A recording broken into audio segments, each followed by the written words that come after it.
This is OBIE with A to Z, and my guest today is Miss Wanda Carter. Good morning, Miss Carter. How are you? Good morning. I'm doing fine. Thank you for inviting me to your show. I'm just so interested in hearing what you got to say today. Okay. This morning I was listening to one of your major cable channels, and they was talking about the diversity program that how many blacks have now because the Supreme Court did away with affirmative action, and they was talking about the effects.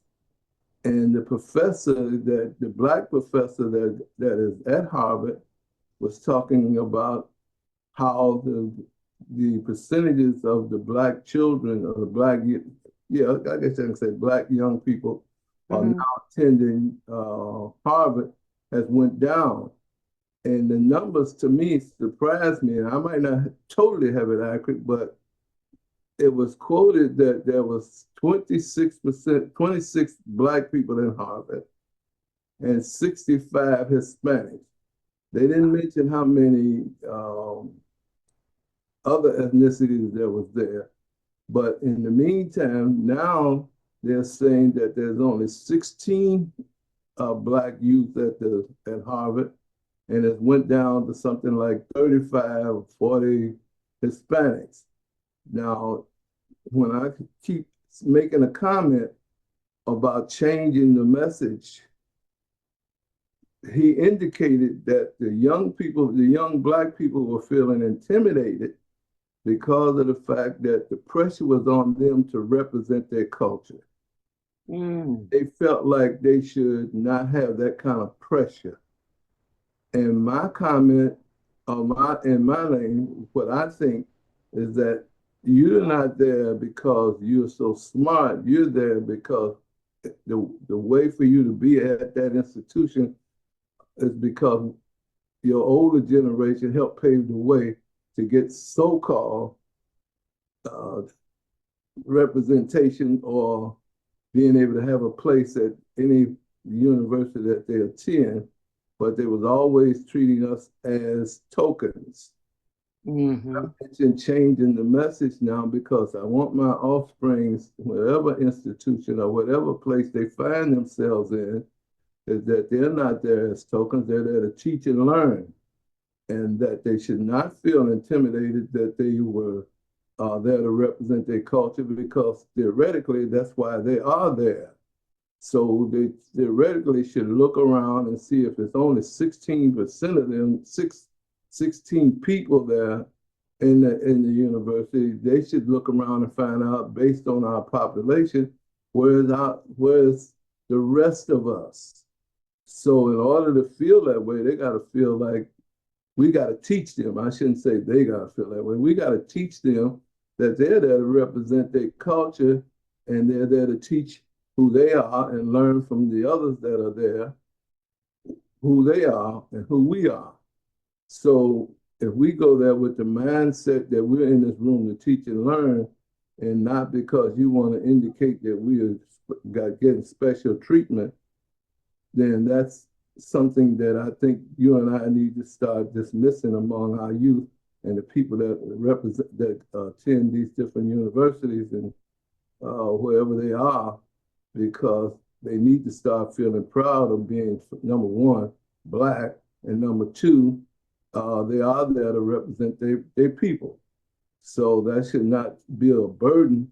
It should be a pleasure to be able to do that because that's how, if you go back to how we were able to get into these high schools, chasing other cultures so that we can go to where they are, then it's something that we've done throughout our history. So even in slavery days and coming up to now, we're saying that we have a right to be included. Exactly. So that's what I mean by changing the message. So we have a young lady here where I live at. Her granddaughter goes to Chicago, University of Chicago, and she was feeling intimidated. And when we let her know that you're there to teach and learn, and for you not to feel like you are somebody's token, but you have a right to be there because your family's resources throughout this country is help to make sure that that institution survives as well. Whatever proportionality that our money and resources go to that institution, we have a right to be there proportionally to our proportionality of this population. So that's why we're saying that you need to change. We need to change the message that you're there to teach and learn, and you're not a token. Oh, I agree with that concept, teach and learn. My philosophy is every day is a teaching lesson and every day is a learning lesson, no matter whether you're in school or just interacting with someone on the street. Every day is an important day, and you as an individual have a right to experience that day in the way that most people do, which is just having a normal interaction without uh, your culture or your color being an issue. You are who you are. Yeah, well, see, I And want our color to be an issue, but not a negative for me and you. I'm okay, proud to be black. I want you to recognize that I'm not invisible. But in the meantime, because you're not invisible, you're white, you're Hispanic, you're Asian, you're right. everything else. So why do I have to be invisible in order to have representation without having a collar, some kind of negative connotation around my neck because you don't like the fact that I happen to be black in this particular environment. Hmm. So no, I want you to feel good, stick your chest out and say, I'm here as a black African, here to teach you who I am and to learn from you who you are so we can both go back to our culture and make this a better world or our communities. Now, even though I have a problem sometimes calling it community because I still say that because of the kind of resources that we put into this and the labor that we help build this country, that we have a right to have a presence wherever we are. But I Right. understand that proportionality that we can at least be represented, insist on being a representative at the level that we are in this country. Okay, I agree. But So, no, I want you to feel good about when you walk in the room. Now it's ironic. I had a conversation with a young man about the one drop black blood rule, and he uh-huh. heard me say this on other videos that I've had, and I mentioned to him, and her, the same thing. And when I mentioned to him about, I don't no longer say black and brown, I only talk about black. Well, it got funny to me when he said, "Well, now let me tell you, I am real light skinned, so I don't have a problem with saying brown." I said, "I hear you, but I'm not talking about your lightness of being a light colored black person. I'm talking about the fact that you are from the black race and your culture is black or African. So this is where I'm coming from, not the fact that your hue happens to be light skinned." He But didn't understand that. he understood it. And I got, and I mentioned this to someone else, and they were saying, well, this brother is not necessarily on our trying to go where you are. And I said, no, that's not true. He happened to just be 98% of the things we agree on. So this was just one of his viewpoints on being brown, because I happened to mention black and brown. But if you notice, I mentioned that even at Harvard, you got more brown skin at Harvard than you got black people. But they don't have a problem with being, I suppose, I don't know what they believe in. And I try not to talk about what other ethnicities feel about what they feel, other than sometimes it seems like it's obvious that they actually do not indicate that they have a problem with being called who they are and that kind of thing. But that's why I'm saying we need to change the message and make our children feel good whatever room they're in, not because they have to be smart, that they're not there as an island, that they're to teach and learn so they can come back to us and teach and help teach the rest of us.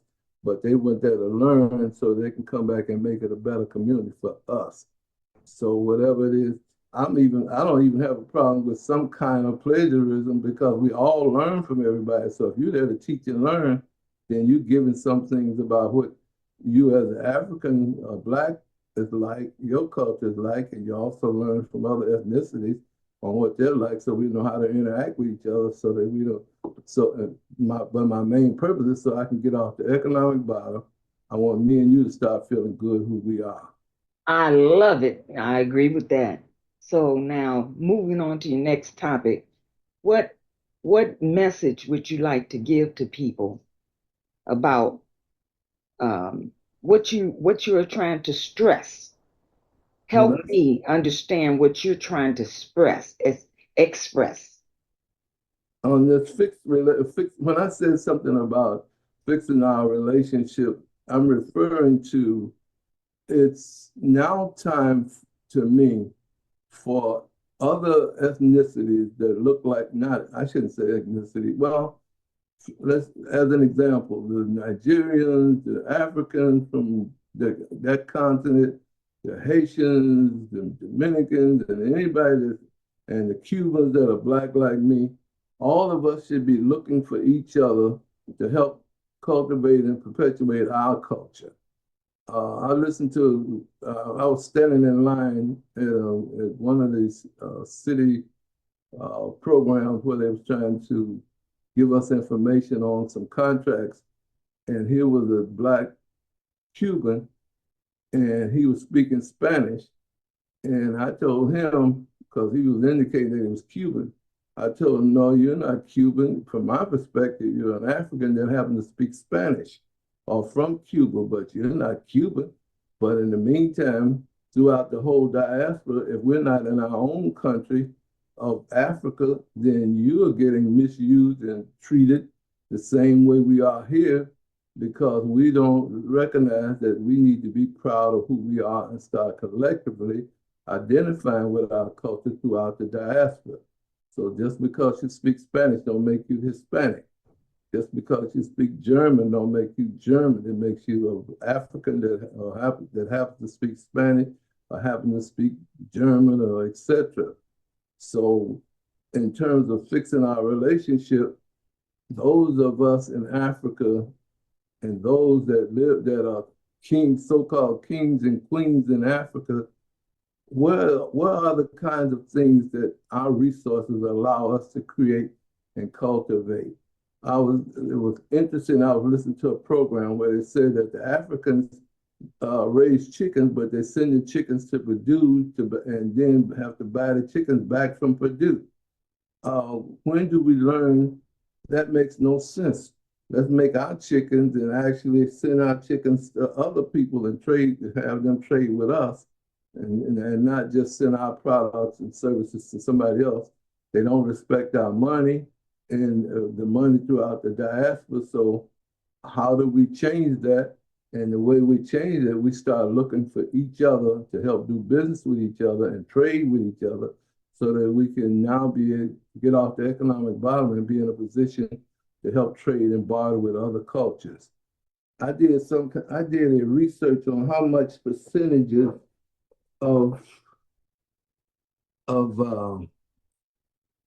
how much percentages we actually get. I'm not going to be accurate with this, but all of them are minuscule. So I'm only going to mention the countries that do business with us to very small amounts, and they don't buy hardly any of our products and services. And that is Morocco, China, Cuba, Italy, Russia, Spain, India, Libya, South Korea, Japan, and Mexico. And I think Mexico buys a small amount. China is interacting with us, but it's not positive for us to keep doing the things the way we do with China. And the United States now is also opting to be in continually having Africa to trade with them, but they actually are in charge of everything that they get from Africa. We actually have no control over hardly anything in Africa that belongs to me or you. So anything resources that come out of Africa should go through you, me, and my offspring. And again, being redundant so that we can trade with each other and barter, and then we can be able to work with other ethnicities to buy our product. So, and when I mentioned about being kings and queens, that meant that if we are bragging about being so intelligent in the past, then why are you not looking over here, making sure that everybody that look like me and you, that you're helping us do things that help grow, perpetuate our growth. And to give you another example, where's our ships? What are we building? Yeah. Tell me something that the Africans actually build that we can keep. Understand that China is taking over almost all the ports in Africa. Why are you letting that happen? Why are we letting that happen? The It's Haitians, the Haitians are over here, and the Africans over here, and we have very little relationship with each other. What kind of sense do that make? Let's stop that. So, am I following the money from A to Z? Let's figure this out on how we can fix this. This is not a complaint. I'm not criticizing us. I'm saying let's resolve this, and I want to bring this up. What do we manufacture that we trade throughout all over the world? I should be buying anything that you make that's African. This morning I was listening to them talk about they made a one commentator had a negative remark about the Koreans, the Chinese, and I think in some other South Koreans, North Koreans, I get them mixed up, so don't quote me, that how they deal with their menu in terms of cats and dogs. And he mentioned that nobody from Haiti actually eats cats and dogs. Now, this was on CNN this morning. And the Asians got together, all the Asians, the Koreans, the Chinese, et cetera, got together and had this man kicked off his podcast or having him kicked off or complaining about it. Where why didn't we get irate when they actually attacked on CBS a brother? How you had some Jewish professors in some of your local, not local, but just some of your universities, because the sisters who was professor or was president of that university had her kicked off because she said didn't answer, they didn't come out strong enough or fast enough. Can you imagine? Not fast enough to talk about anti-Semitic. Where's my protection for me? Everybody can protect their group, but me and you are having a problem with doing that. Where's my people that come out and become irate when they attack me? So these are the kind of things when I say, let's fix our relationships in terms of economics, wherever we are. The way to change the message, again, going kind of tying these two things together, changing the message. Those of us who got discretionary funds, we should be putting every kind of dollars or whatever resources we can to change the meaning throughout the diaspora that is negative about me. Now, I was listening to a young lady that was talking about music. Why you're not having, where's the black number one music songs for Christmas that are black?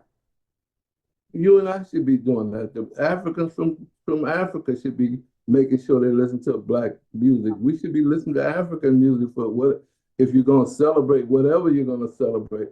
I know it's a lot of people don't believe in Christmas, and a lot of people don't believe in Santa Claus, etc.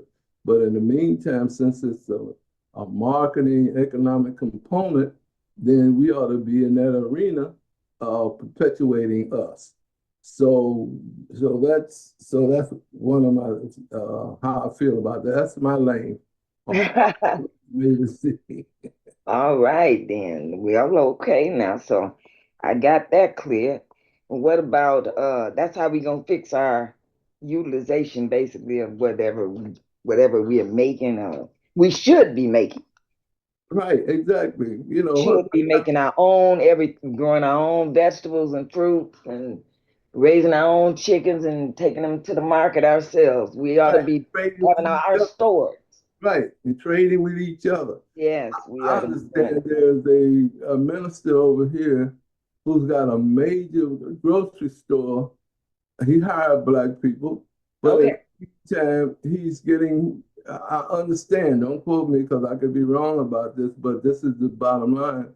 He's getting the help from Brazil.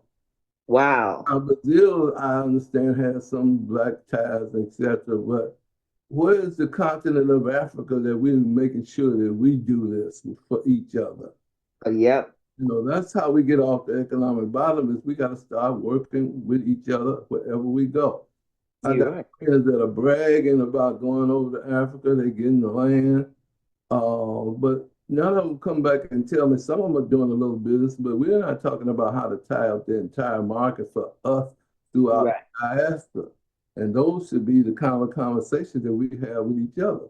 So when you So how about starting to invite some of those folks to have conversations with them regarding, those that we know are in business. How about talking to them about this same conversation? Well, there are attempts to do that now. I don't mean it's not being done, but it's not being done enough to the point where I recognize this. You don't know about it. I don't know about it. Okay. When King, I was asked, there was I go to the West Side Ministers Coalition on the West Side, and that was one of the representative of a congressman was talking about bringing in a king from Nigeria. And I asked him, I said, could I come? He said, no. I said, why? He said, you know how you are.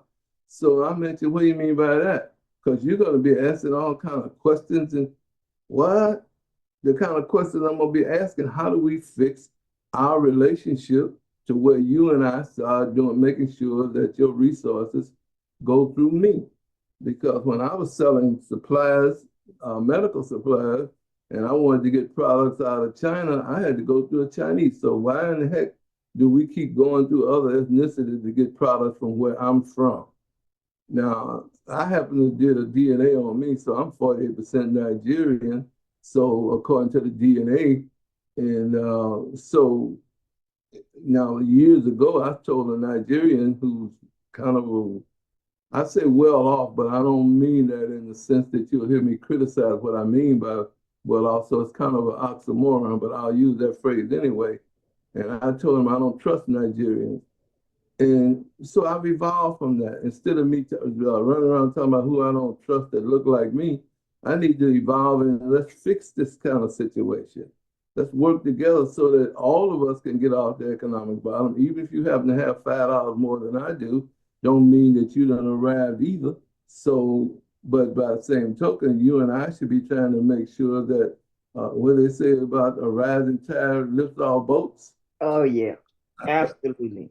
I Right. love So that. let's take that motto and work together to lift us up Yeah. because your children look like me and my children look like you. Plus, I got a history of where my one of them greats, was sold on an auction block here in one of the Carolinas.